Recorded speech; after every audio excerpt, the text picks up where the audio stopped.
పాట సంఖ్య 103, 103. భజన చేయిచు భక్త పాలక ప్రస్తుతింతు నీ నామం అనే పాట పాడుకొని దేవుని మహింపరుస్తామండి.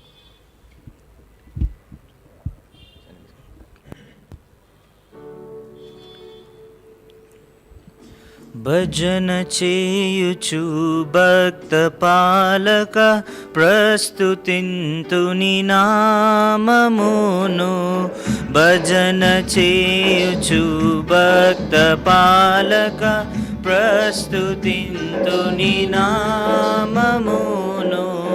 రుజినములపై జయమునిచ్చిన, రుజినములపై జయమునిచ్చిన విజయుడా నిను వేడుకొందు, విజయుడా నిను వేడుకొందు.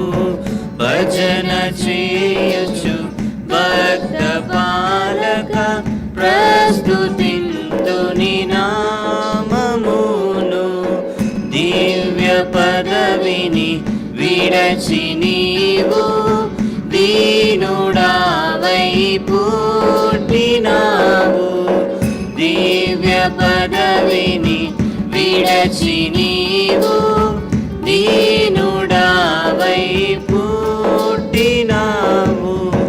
భవ్యమైన బోధలెన్నో, భవ్యమైన బోధలెన్నో బాగుగా నేర్పినావు, బాగుగా నేర్పినావు. భజన చేయుచు భక్త పాలక ప్రస్తుతింతు నీ నామమును. నరుల గావను పరము నుండి ధరకు నీవు వచ్చినావు. నరుల గావను పరము నుండి ధరకు నీవు వచ్చినావు. పరుడనైనా నా కొరకుని, పరుడనైనా నా కొరకుని ప్రాణము నర్పించినావు, ప్రాణము నర్పించినావు. భజన చేయుచు భక్త పాలక ప్రస్తుతింతు నీ నామమును. చెడిన వాడా నైన నన్ను చేరదీసి బ్రోచినావు.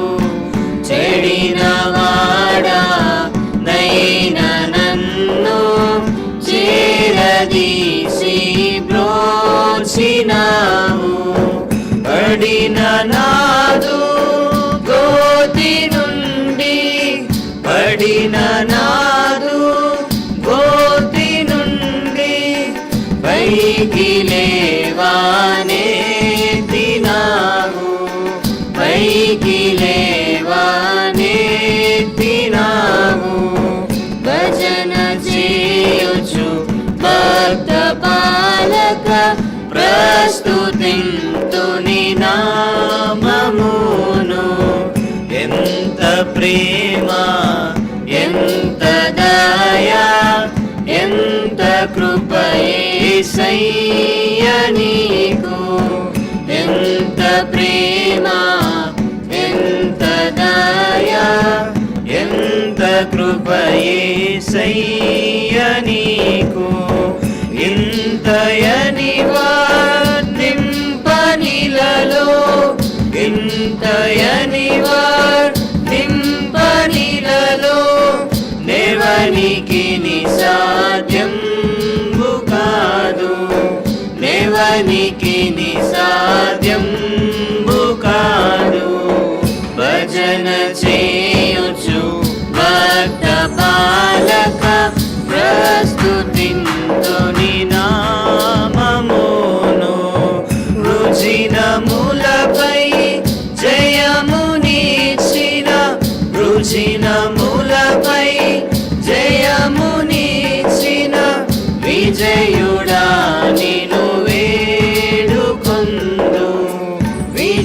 ప్రియుడా నిన్ను వేడుకొందు భజన చేయుచు భక్త పాలక ప్రస్తుతింతుని నామము.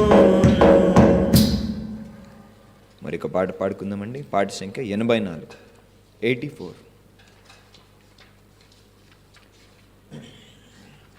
నీవే నా రక్షణ, నీవే నిరీక్షణ, నీవే నా దీవెన, నీవే క్షమాపణ అనే పాట పాడుకొని దేవుని మహిమపరుస్తున్నామండి.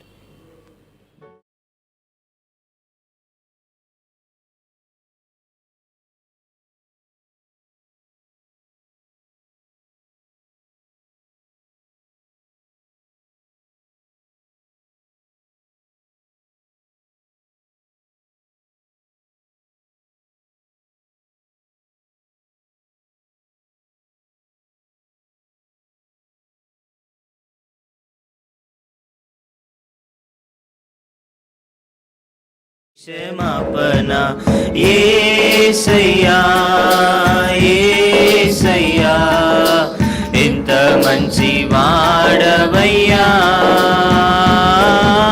యేసయ్యా యేసయ్యా ఎంత మంచి మనసయ్యా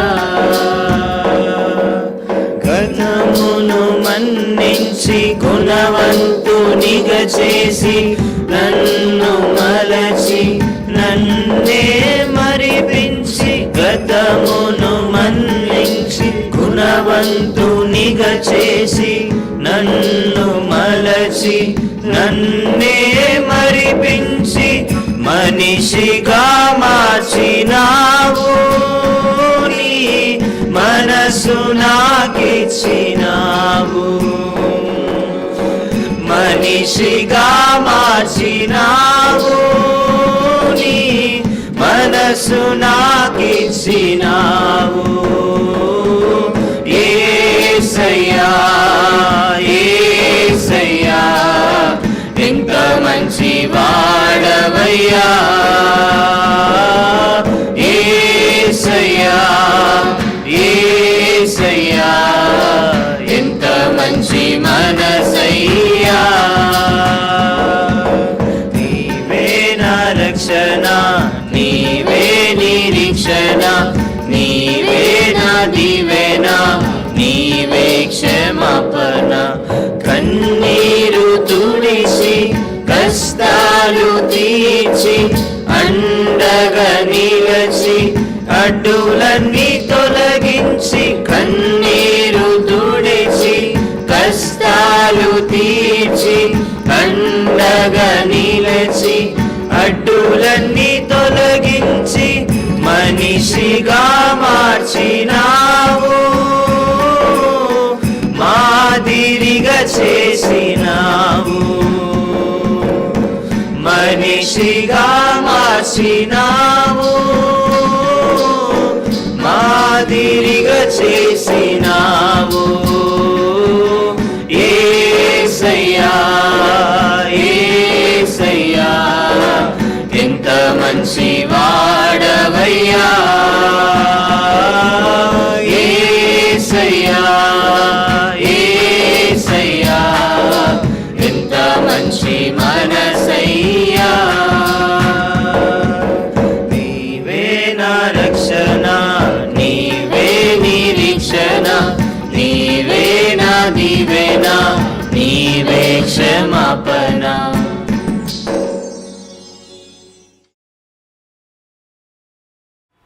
క్రీస్తు నామమున మీకందరికీ శుభములు. Praise the lord. పక్కవారికి కూడా ప్రైజ్ ద లార్డ్ అని చెప్పండి. అది దేవుడు మనకు నేర్పించిన ఒక చక్కని ఒక గ్రీటింగ్స్. ప్రైజ్ ద లార్డ్ అంటే ప్రభువుని ఘనపరచడము అన్న మాట మనము వింటా ఉన్నాం.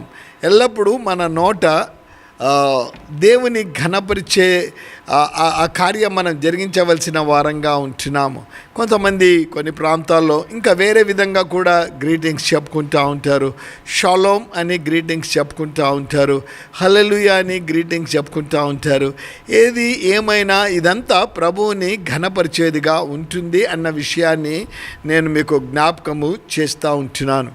మరి ఒకసారి ప్రభు ఈ యొక్క సియోను మందిరం ద్వారా మనము ప్రతి శుక్రవారం ఫేవరెట్ సాంగ్స్ కార్యక్రమం ఉంటా ఉంది.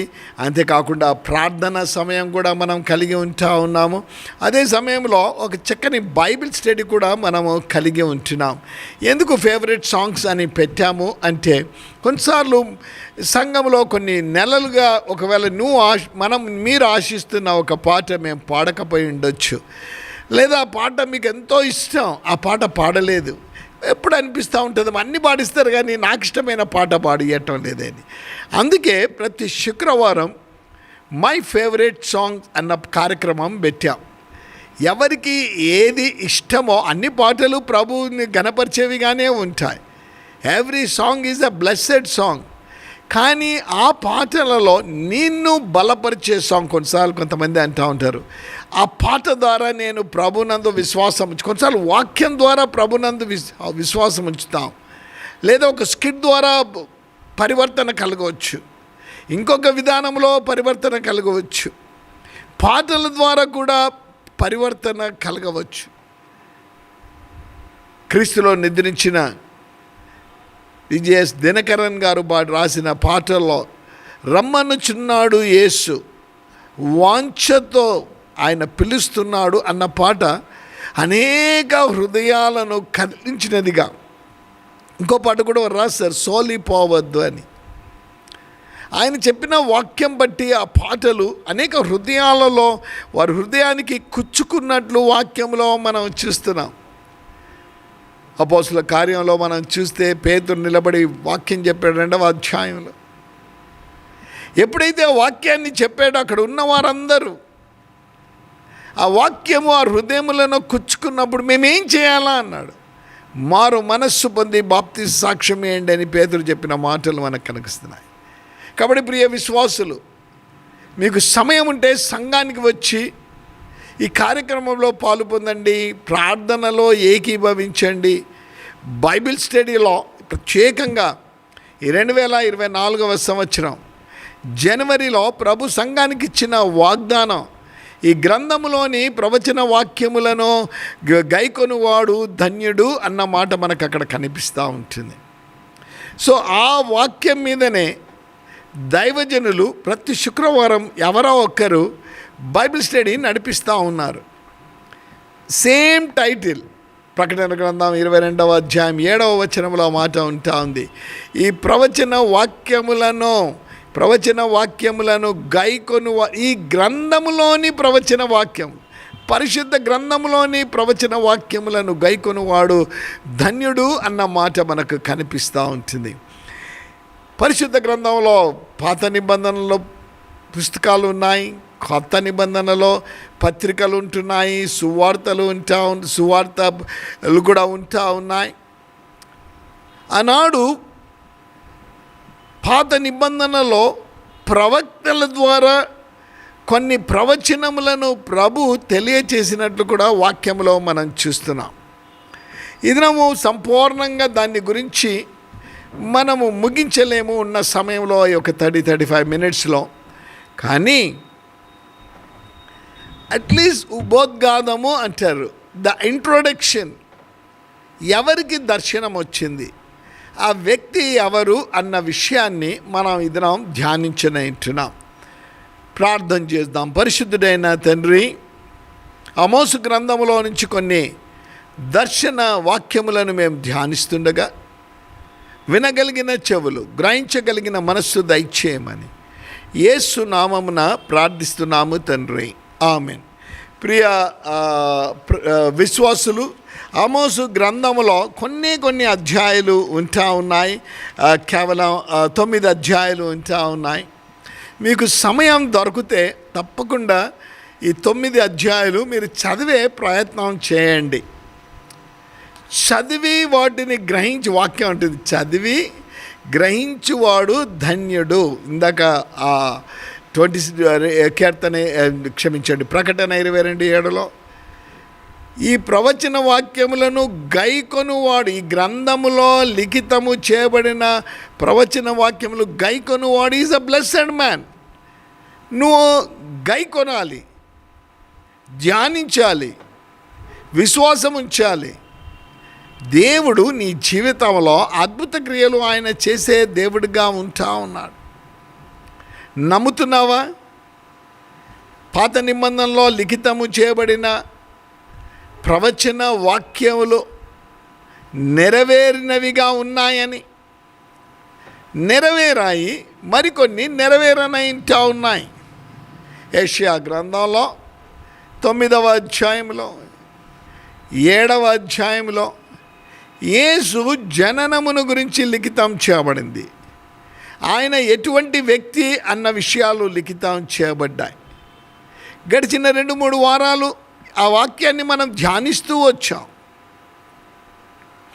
నెరవేర్చబడ్డాయి. యేసు పుట్టకముందే 700 సంవత్సరాల క్రితము ఆ ప్రవచన వాక్యం వెలువడింది. దానిని ప్రభు నెరవేర్చినట్లు మనం వాక్యంలో, ప్రియ విశ్వాసులు, ఈ దినము నువ్వు పరిశుద్ధ గ్రంథములో ఉండే లేఖనములను గ్రహించడమే కాకుండా విశ్వాసంతో అవి నెరవేరేవిగా ఉన్నాయి అని నీ జీవితంలో నీవు సంపూర్ణ నమ్మకం కలిగి ఉంటే ప్రభు నీ జీవితంలో అద్భుత క్రియలు చేయగలిగిన శక్తిమంతుడు. ఆనాడు వాడు కూర్చున్నాడు రోడ్డు పక్కల, యేసు వెళ్తున్నాడు అని వాడు విన్నాడు. దావీదు కుమారుడు అని కేకలు వేశాడు, ఎందుకంటే వాడు నమ్మాడు. ఈ దావీదు కుమారుడు తప్పకుండా నాకు చూపిస్తాడని. ఊరుకో అని చెప్తే కూడా వాడు గట్టిగా కేకలు వేశాడు. యేసు వచ్చి అక్కడ నిలబడినట్లు వాక్యంలో ఉంది. ఆయన అక్కడ నిలబడడమే కాకుండా ఏం కావాలని అడిగినప్పుడు నాకు చూపు కావాలంటే ప్రభు వాడికి చూపించాడు. వాడు యేసు వెంట వెళ్ళాడు. ప్రవచన వాక్యములను గైకొనాలి. Accept them. ఎప్పుడైతే వాటిని నువ్వు అంగీకరిస్తావో నీ జీవితంలో ప్రభు కార్యం చేయడం మొదలు పెడతాడు అన్న విషయాన్ని కూడా నేను జ్ఞాపకం చేస్తాను. మోషే జీవితంలో చూస్తే పాత నిబంధనలో ఐగుప్తు నుంచి పారిపోయాడు, ఫరో చంపేస్తాడని. మిద్యాను అరణ్యంలో తిరుగుతూ ఉన్నాడు. తనవి కాని పశువులను, వేరే యజమాని యొక్క పశువులను కాస్తూ ఉన్నాడు. ప్రభువుకు మోషే కావాలి, అందుకే వింత కలగజేశాడు. మోషే అక్కడికి వచ్చినప్పుడు మోషేతో మాట్లాడాడు. తన హృదయంలో ఏముందుంటో, ఇశ్రాయేలు ప్రజల గురించిన డిజైర్ ఏముందో దాన్ని తెలియజేశాడు. మొదట ఒకవేళ మోషే అంగీకరించకపోయినా ప్రభు ఎప్పుడైతే గట్టిగా తనను పట్టుకున్నాడో మోషే దేవుని మాట యందు విశ్వాసం కలిగింది. చక్కని మాట అక్కడ లిఖితం చేయబడింది. మోషే తన భార్యతో పిల్లలతో కలిసి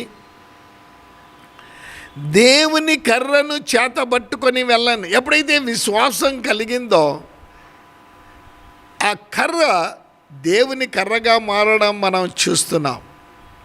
ఎప్పుడైతే మోషే విశ్వాసంతో ఉన్నాడని ప్రభు చూశాడో మోషే ద్వారా ఐగుప్తులు అద్భుతాలు చేయించడం ప్రభు మొదలుపెట్టాడు. ఎప్పుడైతే మోషేలో ఇంకా విశ్వాసం బలంగా పెరుగుతూ వచ్చిందో ఫరో ఎదుట ధైర్యంగా నిలబడగలిగినాడు. అంతేకాదండోయ్, మీరు బైబిల్లో అక్కడ నిర్గమకాండంలో చూసుకుంటూ వెళ్తే మోషే అనే మనుష్యుడు ఐగుప్తీయుల మధ్య గొప్పవాడుగా పిలువబడ్డాడని వాక్యం సెలవిస్తూ ఉంటుంది. ప్రియ విశ్వాసులు, నమ్ముతున్నావా? ఈ దేవుడు, నేను ప్రకటిస్తున్న దేవుడు, ఆయన ప్రవచనాల ద్వారా మనతో మాట్లాడడమే కాకుండా మన జీవితాల్లో అద్భుత క్రియలు చేస్తాడని. రండి, మనం ఆ తలంచిన గ్రంథానికి మనం వద్దాం. ఆమోసు గ్రంథం కదా, చాలా అవి దొరకాలంటే కష్టం. హోషేయ అయిన తరువాత యోవేలు గ్రంథం ఉంటుంది. యోవేలు గ్రంథం ద్వారా తర్వాత ఆమోసు గ్రంథం ఉంటా ఉంది. ఆమోసు గ్రంథం అయిన తర్వాత యోన. ఈ విధంగా అవి ప్రవక్తల ద్వారా లిఖితం చేయబడ్డాయి. చిన్న ప్రవక్తలు అంటూ ఉంటారు, కానీ వారి ద్వారా ప్రభు గొప్ప కార్యాలు జరిగించినట్లు వాక్యములో మనం చూస్తున్నాం. ఆమోసు గ్రంథం 1వ అధ్యాయం. యూదా రాజైన ఉజ్జియా దినములలో ఇశ్రాయేలు రాజగు యెహోయాషు కుమారుడైన యెరోబాము దినములలోను భూకంపము కలుగుటకు 2 సంవత్సరముల ముందు ఇశ్రాయేలును గూర్చి తెకోవాలోని పశువుల కాపరులలో ఆమోసునకు కనబడిన దర్శన వివరములో, పశువుల కాపర్లలో ఒక పశువుల కాపరికి కలిగిన దర్శనాన్ని గురించి రాయబడింది. అతని పేరే ఆమోస్. ఆశ్చర్యంగా ఉంది కదా. ఇదిలో నేను న్యూస్ చూస్తూ ఉంటే ఆ న్యూస్లో చెప్తా ఉన్నారు, ఒక లీడర్కు వందనాలు చెప్తున్నారు. అయ్యా మేము టిప్పర్ నడుపుకునే వాళ్ళం, లేదా ఒక వాహనాన్ని నడుపుకునే వాళ్ళం, మాలో ఒక వ్యక్తికి మీరు టికెట్ ఇచ్చారు, అది ఎవరైనా కావచ్చు, సామాన్యునికి కూడా గుర్తింపు కలిగినట్టు మనం చూస్తున్నాం. ప్రియ విశ్వాసులు, చాలా మటుకు యెషయా ప్రవక్త, ఇర్మియా ప్రవక్త, హెజ్కేల్ ప్రవక్త, మోషే ప్రవక్త, ఏలియా ప్రవక్త, లేదా ఎలీషా ఇవి మాట్లాడుతూ ఉంటాం. వారితో సమకాలికులుగా ఉంటున్నారు ఈ ప్రవక్తలు కూడా. ఈవెన్ ఆమోస్ కూడా ఉజ్జియా జీవించిన కాలంలో జీవించాడు, యెషయా ప్రవక్త జీవించిన కాలంలో అతడు ఉన్నట్లు మనము చూస్తూ ఉంటున్నాం. ఆమోసు అనగా భారం మోసేవాడు. ఆమోసు అనగా భారం మోసేవాడు అన్న మాట మనకు కనిపిస్తూ ఉంది. కేవలం ఇంకొక అనదర్ ఒక 25-30 మినిట్స్ నాకు ఉంటా ఉంది ఈ వాక్యం చెప్పడానికి. వీరైతే మరి ఒక వారానికి మనం పొడిగించుకున్నాం. ఆమోసు అనగా భారం మోసేవాడు, ఎప్పుడు ఏదో ఒకటి మోసుకుంటూ వెళ్తే వ్యక్తిగా మనం చూస్తూ ఉంటున్నాం. పశువుల కాపరి. బెత్లెహేము ఊరికి దక్షిణంగా 9 కిలోమీటర్ల దూరంలో ఉన్న తెకోవా గ్రామంలో మేడి పండ్లు సేకరిస్తూ జీవించే పేదవాడు. అతడు జీవించిన కాలం క్రీస్తుకు పూర్వం 760వ సంవత్సరంలో అతడు జీవించాడు. ఆమోసు సామాన్య వ్యక్తి, కానీ ప్రభువు పట్ల భయభక్తులు కలిగిన వ్యక్తి. ఆ వ్యక్తి ద్వారా ప్రభు అనేకమైన విషయాలు తేటపరిచినట్లు వాక్యంలో మనం చూస్తున్నాం. మొదటి కొరింథీ పత్రికలో మనం చూస్తే, అంటే ప్రభువుకు ఎటువంటి వారు కావాలని ప్రభు చూస్తూ ఉన్నాడు. మొదటి కొరింథీ పత్రిక 1వ అధ్యాయం 26వ వచనం.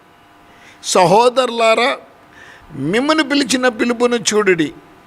మీలో లోకరీతిని జ్ఞానులైనను ఘనులైనను గొప్ప వంశం వారైనను అనేకులు పిలువబడలేదు. కానీ ఏ శరీయు దేవుని ఎదుట అతిశయింపకుండునట్లు జ్ఞానులను సిగ్గుపరచుటకు లోకంలో నుండి వెర్రి వారిని దేవుడు ఏర్పరచుకొని ఉన్నాడు. యేసు ప్రభు కూడా తన శిష్యులను పిలిచినప్పుడు ఎవరికి చాలా జ్ఞానం ఉందో వాళ్ళనే ఏర్పరచుకుందామని రాలేదండి. తండ్రి చిత్త ప్రకారం పిలిచాడు, బెస్తవారిని పిలిచాడు. రండి, ఇంతవరకు మీరు ఈ వ్యాపారం చేసుకుంటున్నారు, చేపలు పట్టే వ్యాపారం. నేను మిమ్మలను మనుష్యులను పట్టు జాలరులుగా చేస్తాను. ఇది మీ శరీర సంబంధమైన ఆహారం కొరకు మీరు చేస్తున్న వృత్తి. ఆనాడు ఈ బెస్తవారితో ప్రభు అంటున్నాడు, రండి, నేను మిమ్ములను మనుష్యులను పట్టు జాలర్లుగా చేస్తాను. కారణం, మానవుడు సృష్టి వైపు చూచి సృష్టికి లొంగిపోయాడు. సృష్టికర్తను మరిచాడు, సృష్టిని పూజించడం మొదలుపెట్టాడు. ఆ పరిస్థితిలో నుంచి మానవుని తప్పించడానికి ఆయనే దిగి వచ్చిన దేవుడిగా ఉంటూ is the god who left heaven and came on to this earth. దివి నుండి భువికి వచ్చి భువి నుండి మానవుని దివికి చేర్చాలన్న ఉద్దేశంతో సర్వోన్నతుడైన దేవుడు సింహాసనం మీద, అత్యున్నత సింహాసనం మీద ఆసనుడైన దేవుడు తన్ను తాను తగ్గించుకొని రిక్తునిగా చేసుకొని ఈ భూమి మీద ఆయన జన్మించినట్లు మనము వాక్యములో మనము చూస్తూ ఉంటున్నాం. అంతేకాదండి, నేను కార్యం చేయడానికి వచ్చాను, సఫలపరచడానికి వచ్చాను, ఇదిగో నేను వెళ్తాను, ఎందుకంటే మీకు అందరికీ నివాసాలు ఏర్పాటు చేయాలి. అంతేకాదు, నేను దీని ద్వారా నేను ఆ పని చేయడమే కాకుండా మీరు నాకు సహకారులుగా ఉంటే మీరు కూడా అనేకులను నడిపిస్తారనే ఉద్దేశంతో వారిని ప్రభు పిలిచినట్టు వాక్యంలో మనం చూస్తున్నాం. ఎటువంటి వ్యక్తిని ఎన్నుకున్నాడు అని ఆపోసు గ్రంథంలో మనం చూస్తూ ఉంటే, ఒక భారం మోసే వ్యక్తిని ప్రభుకు అటువంటి వారు కావాలి. ప్రభువుకు నీవు కావాలి. ప్రభుకు దూరం అయిపోయావు, ప్రభు నుంచి, వాక్యం నుంచి దూరం అయిపోయావు, ప్రార్థన నుంచి నువ్వు కావాలా ప్రభువుకు. కుమారుడా నువ్వు నాకు కావాలా, కుమార్తె నువ్వు నాకు కావాలా అని ఎప్పుడైతే ప్రభు పిలిపిస్తాడో నువ్వు ఆయన దగ్గరికి వస్తే ఆయన అద్భుతం. అదే మోషే జీవితంలో జరిగినట్టు వాక్యంలో చూశాను ఇందాక. ఆమోసు కూడా తన పేరుకు తగినట్లు భారం మోసేవాడి వ్యక్తిగా ఉంటా ఉన్నాడు. అతడి వృత్తి పశువుల కాపరిగా ఉంటున్నాడు. బెత్లెహేం నుంచి ఒక 9 కిలోమీటర్ల దూరంలో ఉన్న తెకోవా గ్రామంలో మేడి పండ్లు సేకరిస్తూ జీవించే ఒక పేదవాడుగా ఉంటా ఉన్నాడు. హోషేయ వలె ఆమోసు కూడా ప్రభు సందేశాలను ఉత్తర ప్రాంతంలో ఉన్న ఇశ్రాయేలు ప్రజలకు తెలియజేశాడు. హోషేయ గొప్ప ప్రవక్త. ఆ విధంగానే ప్రభు ఆమోసును కూడా ఎన్నుకున్నాడు. తన వాక్కులను, తను ఇచ్చిన ప్రవచనములను ఇశ్రాయేలు ప్రజలకు చెప్పడానికి ఆమోసును కూడా ప్రభు ఎన్నుకున్నట్లు మనం చూస్తున్నాం. ప్రభు తన ప్రజల పట్ల నమ్మకం కలిగి ఉన్నాడు. అదే సమయంలో ప్రజలు కూడా ఆయన యందు నమ్మిక ఉంచాలి అన్న విషయాన్ని ఆమోసు గ్రంథంలో ప్రభు తెలియజేసినట్లు వాక్యంలో మనకు కనిపిస్తూ ఉంటుంది. వారు తప్పకుండా దేవుని ప్రజల పట్ల నమ్మకంగా ప్రజలు ఉంటారు అన్న ఉద్దేశంతో ప్రభు ముందుకు వెళ్తూ ఆ ప్రజలు కూడా ఆ విధంగానే ఉండాలని ప్రభు ఆశించినట్లు వాక్యంలో మనం చూస్తూ ఉంటున్నాం. చాలా సమయం ప్రభు ఇస్తూ ఉంటాడు. ఆ మాట మీద నమ్మకం ఉంచకపోతే శిక్షకు అర్హులమవుతామని దేవుని వాక్యం సెలవిస్తూ ఉంటుంది. ఈ మధ్యన ఒక సేవకుడు బోధ చేస్తూ అంటున్నాడు, నరకానికి వెళ్ళడానికి మార్గం ఉంది కానీ బయటికి రావడానికి మార్గం ఇంకా లేదంట. Once you go in to the hell అయిపోయింది, ఇంక అక్కడి నుంచి బయటికి రాలేవు. జాగ్రత్త పడదాం. ప్రవచనముల ద్వారా ఆయన నీతో నాతో మాట్లాడే దేవుడిగా ఉంటా ఉన్నాడు. ఎప్పుడో జరిగిన సంఘటనను ఈనాడు ప్రభు నీ మధ్యకు నా మధ్యకు తీసుకొని వస్తున్నాడు. ఒక పశువుల కాపరి ద్వారా ప్రభు దాన్ని తీసుకొని వస్తున్నాడు. సంఘంలో కూర్చొని వాక్యం వింటుండొచ్చు, లేదా యూట్యూబ్ ద్వారా నువ్వు వాక్యం వింటూ ఉండొచ్చు. ప్రవచనములు నెరవేరుతాయా అని అనుమానం నువ్వు ఒకవేళ కలిగి వాక్యాన్ని వింటున్నావు. కానీ ఆ దేవుడు ప్రవచనాన్ని ఇవ్వడమే కాకుండా దానిని నెరవేర్చే దేవుడిగా ఉన్నాడు అన్న విషయాన్ని కూడా నేను వాక్యం నీకు అన్నాడు ప్రవక్తతో. ఏలియాతో ప్రభు అంటాడు, ఇదిగో కరువు వస్తూ ఉంది, నీవు జీవించాలి, ఇదిగో నువ్వు ఆ ప్రాంతానికి నువ్వు వెళ్ళిపో, కాకోలముల ద్వారా నీకు ఆహారం ఇస్తాను. విధేయుడయ్యాడు. ఆ విధంగానే కార్యం జరిగింది. ప్రియ విశ్వాసులు, యూట్యూబ్ ద్వారా ఒకవేళ వాక్యం వింటూ ఉంటే, సంఘంలో నువ్వు వాక్యం వింటూ ఉంటే ప్రభువు అంటా ఉన్నాడు, నేను చెప్పిన మాటల యందు నీ విశ్వాసం ఉంచితే నేను అద్భుత క్రియలు నీ జీవితంలో చేస్తానని ప్రభు పలికిన మాటలు మనకు కనిపిస్తూ ఉన్నాయి. మొదటి వచనంలో, రెండవ వచనంలో ప్రభు పలికిన మాటలు స్పష్టంగా అక్కడ మనకు కనిపిస్తూ ఉంటుంది. రెండవ వచనములు ఏం రాయబడింది? అతడు ప్రకటించినదేమనగా, ఆమోసు ప్రకటించినదేమనగా, యెహోవా సియోనులో నుండి గర్జించుచున్నాడు, యెరూషలేము నుండి తన స్వరము వినబడజేయుచున్నాడు. కాపర్లు సంచరించు మేత భూములు దుఃఖించుచున్నవి, కర్మెలు శిఖరము ఎండిపోవుచున్నది. ఒక ప్రవక్త ద్వారా ప్రభు ఈ మాటలు పలికిస్తున్నట్లు మనం చూస్తున్న కారణం ఏంటిదంటే, ఇశ్రాయేలు దేశంలో కరువు రానంటున్నదని ప్రభు సెలవిచ్చిన మాట. ఇశ్రాయేలు దేశం ప్రభు బిడ్డలు నివసించే దేశం, కానీ ఇశ్రాయేలు దేశంలో ప్రభు కరువు వస్తుందని ప్రవక్త ద్వారా తెలియజేయడానికి కారణం, ప్రభునందు వారు నమ్మకాన్ని కోల్పోయారు, ప్రభునందు విశ్వాసాన్ని కోల్పోయారు. ఇది ప్రభు వారిని ఎంతో ప్రేమిస్తున్న ప్రభు ప్రేమకు దూరం అయిపోయిన వారుగా ఉన్నారు.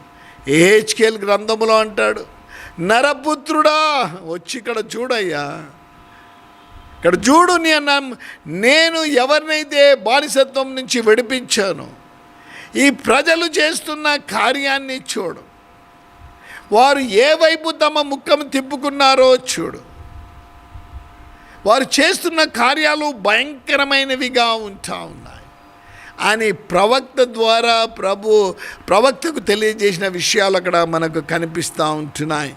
ఆ సమయంలో మరి ప్రభువు ఆమోసు ద్వారా ఇశ్రాయేలు ప్రజలకు బోధిస్తున్న విషయాలు మనకు కనిపిస్తున్నాయి.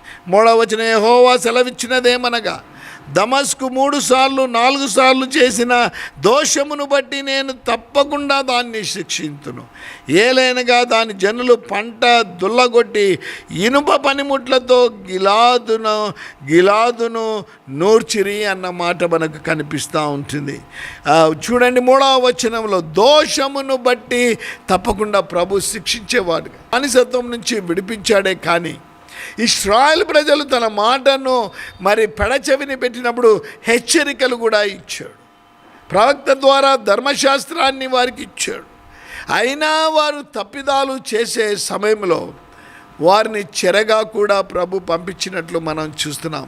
చాలాసార్లు ప్రభు నా జీవితంలో కార్యం చేయలేదు, ప్రభు నా జీవితంలో కార్యాలు చేయలేదని చాలాసార్లు మనము నిరుత్సాహపడిపోతూ ఉంటాం. కానీ మనలో ఉండే తప్పిదాలను మనము గ్రహించలేని వారంగా ఉంటామన్న విషయాన్ని నేను మీకు జ్ఞాపకం ఎప్పుడు చూసినా ప్రభు అది చేయలేదు, ఇది చేయలేదు, ఇది చేయలేదే. ఇశ్రాయేలు ప్రజలు కూడా సనిగారు, మాకు అది ఇవ్వలేదే 40 సంవత్సరాలు ఆకాశం నుండి మన్నాను కురిపిస్తే చవిసారము లేని ఆహారము మాకు ఈ చవిసారము లేని ఆహారం మాకెందుకు అన్నారు. ఇది నీవు ఏ పరిస్థితులలో ఉన్నావో తెలియదు.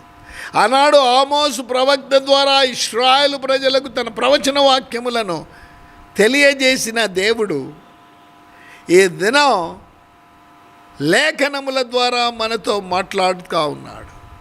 మన బలహీనతలను మనకు తెలియచేస్తూ ఉన్నాడు.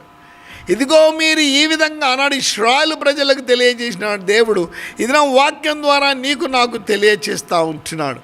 ఇదిగో నీవు ఈ విధంగా చేస్తూ ఉన్నావు, అందుకే నేను కార్యాన్ని నేను నీ పట్ల జరిగించలేకపోతున్నానని ప్రభు పలికిన మాటలు మనకు కనిపిస్తూ ఉన్నాయి.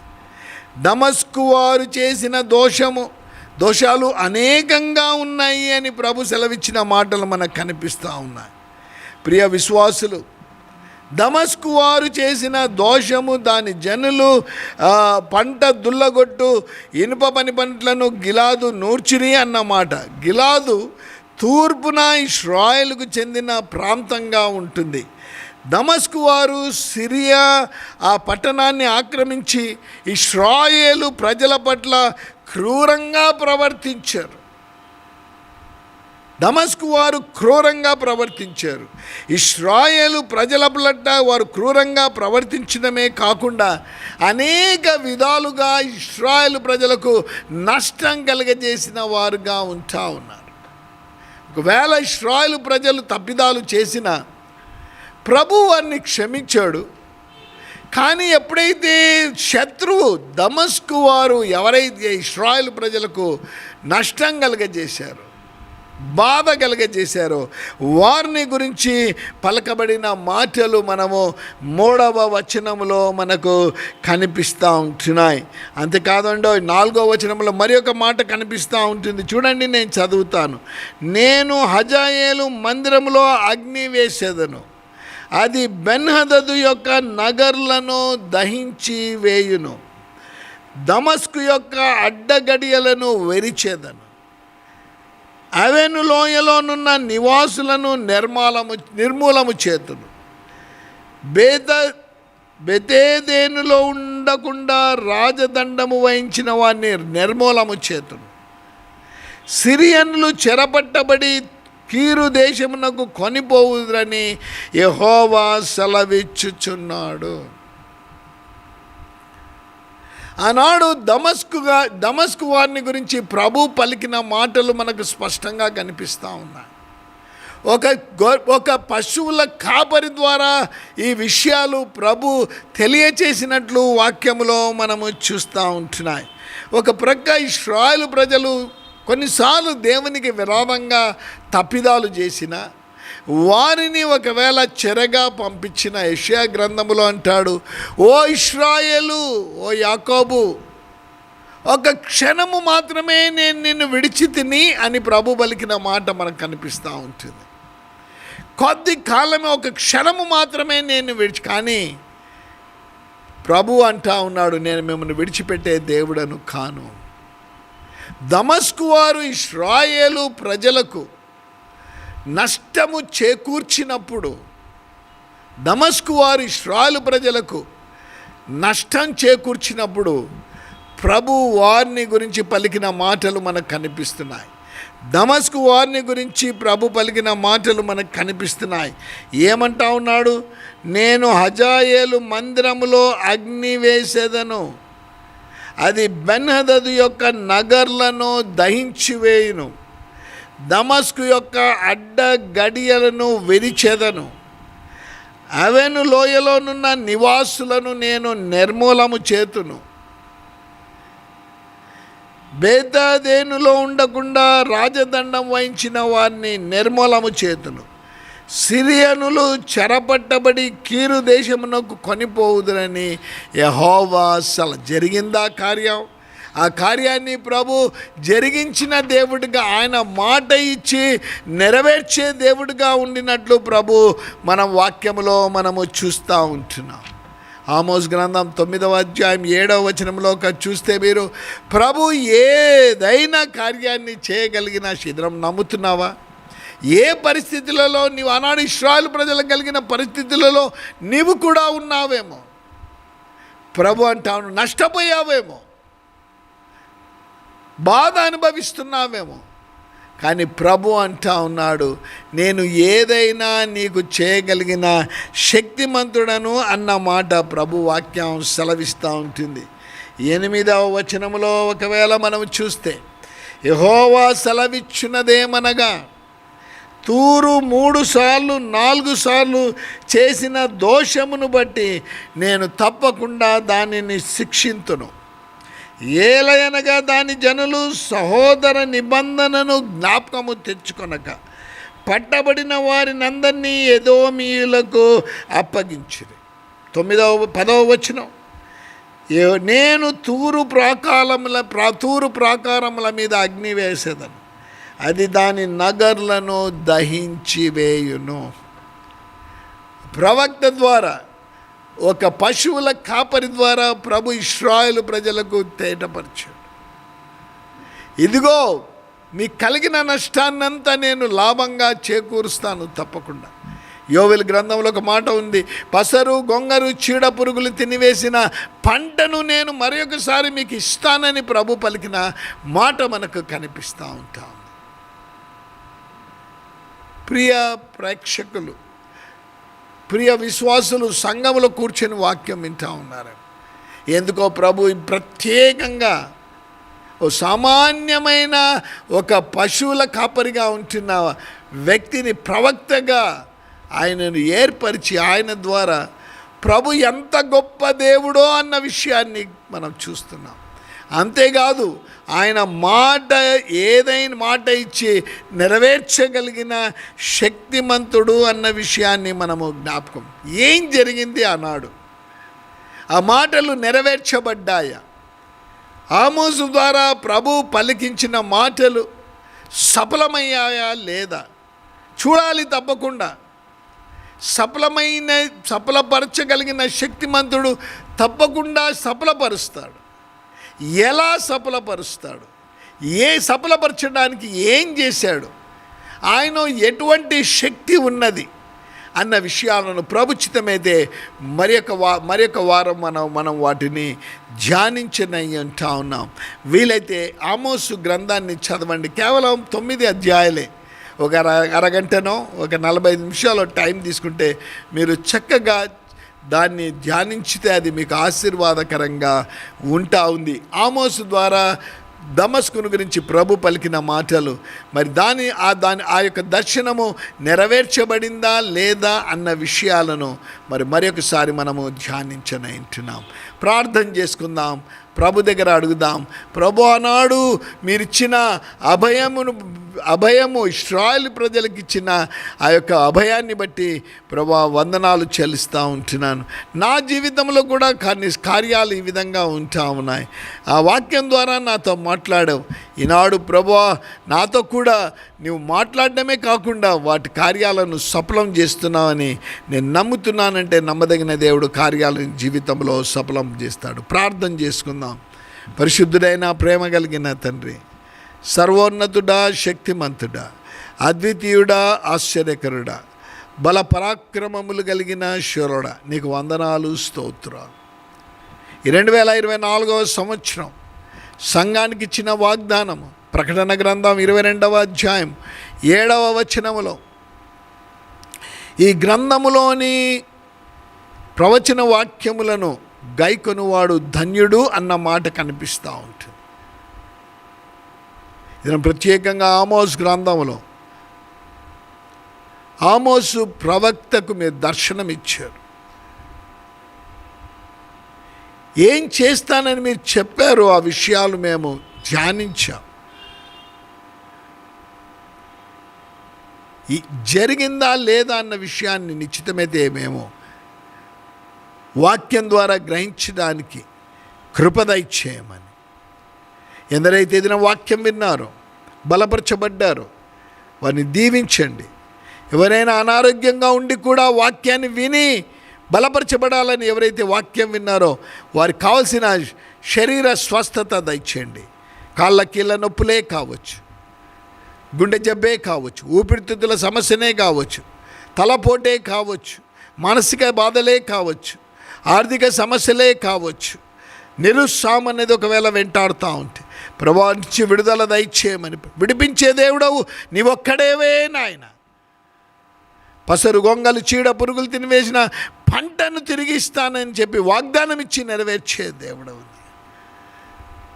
ఎందరైతే ఇది మీ వైపు చూస్తున్నారో, ఆనాడు కలిగిన పరిస్థితి నాకు కూడా కలుగుతూ ఉంది, నా దేవుడు నమ్మదగిన దేవుడని మీ దగ్గరికి ఎవరు వచ్చారు, వారి జీవితాల్లో వారి యొక్క అక్కర్లను మీరు తీర్చమని. సంతానము లేని వారికి సంతానము దయచేయండి. వివాహం జరగని వారికి వివాహాలు జరగడానికి కృప దయచేయండి. సియోను మందిర భవనాన్ని మేము నమ్ముతున్నాము, ఇది భవనాన్ని సియోను మందిరానికి మీరు అప్పగిస్తారని. వాక్యం విన్న వారిని దీవించమని యేసు నామమున ప్రార్థిస్తున్నాము తండ్రి, ఆమెన్. పరమ తండ్రి అయిన దేవుని ప్రేమ, కుమారుడైన యేసు క్రీస్తు ప్రభు కృప, పరిశుద్ధాత్మ యొక్క అన్యోన్య సహవాసం మనకందరికీ విత్తబడిన వాక్యమునకు చేరి వచ్చిన విశ్వాసులకు, యూట్యూబ్ ద్వారా వాక్యం విన్న వారికి సదా తోడేండి నడిపించునుగాక. ఆమెన్.